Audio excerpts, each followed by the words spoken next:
بسم الله الرحمن الرحيم إنا أرسلناك بالحق بشيرا ونظيرا ولا تسأل عن أصحاب الجحيم انا ارسلنا کا یہ 5 چیزیں ختم ہو گئیں. اب رسول اللہ صلی اللہ علیہ وسلم کو تسلی دی جا رہی ہے کہ انا ارسلنا کا بالحق، اور نبی صلی اللہ علیہ وسلم ہم نے آپ کو نازل کیا ہے، بھیجا ہے سچائی کے ساتھ. بشیرن، آپ بشارت سناتے ہیں لوگوں کو، ونذیرا، اور آپ ڈراتے بھی ہیں لوگوں کو. ڈر کی 2 قسمیں.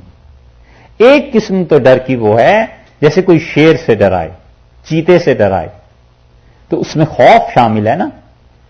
اور ایک ڈر وہ ہے جس کو روب کہتے ہیں، شفقت، محبت، روب. تو یاد رکھو اللہ کا خوف روب مراد ہے. ایسا خوف نہیں چاہیے جیسے شیر اور چیتے کا خوف ہوتا ہے، کیونکہ اس خوف کے نتیجے میں نفرت پیدا ہوتی.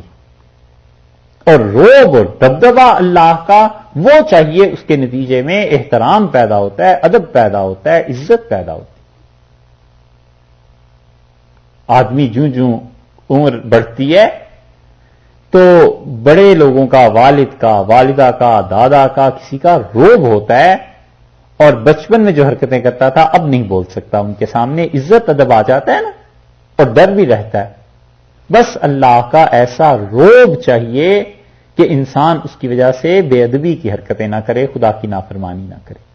ایسا نہیں ڈر چاہیے جیسا شیر اور چیتے سے ہوتا ہے، کیونکہ اس کے نتیجے میں نفرت پیدا ہوگی، اور اللہ سے نفرت پیدا ہو جائے گی علیہ باللہ، تو ایمان غرق ہو جائے گا. اس لیے انبیاء علیہ الصلوۃ والسلام جو ڈراتے ہیں، نذیر کا ہے، اور نذیر کا مطلب ایسا خوف، ایسا ڈرانا جس میں شفقت شامل ہو، محبت شامل ہو. جیسے ماں باپ ڈراتے ہیں کسی چیز سے کہ یہ کام نہ کرو، وگرنہ انجام میں تم دیکھو ایسے ہو جائے گا، تو وہ شفقت ہوتی ہے اس میں. یہ ہے کہ بشیرم و نذیرا، ہم نے آپ کو بھیجا ہے ایسا خوف دلانے کے لیے جو شفقت پہ مشتمل ہے.